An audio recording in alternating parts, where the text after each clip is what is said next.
to make bourbon, it all kind of starts here. This is our limestone spring water that we have on site.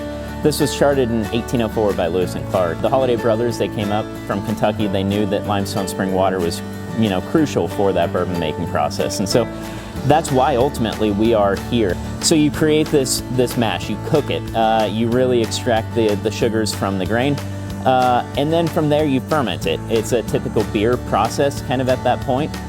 You use yeast, go through the fermentation process 3 days, and then from there we'll take that and distill it. So all the grain gets stripped down out of the bottom of the distillation column. The alcohol and the flavor compounds we're looking for come out the top. We're going to put it into a barrel that's made here in the state of Missouri, down in Lebanon, Missouri. And so we're going to take it, put it into that barrel at 118 barrel entry proof, and sit it in these rick houses on site. They're structures that are typical in the bourbon world. You don't often see them outside of kind of really that Kentucky, Tennessee area. And so it's this 7-story structure, not heated, not cooled.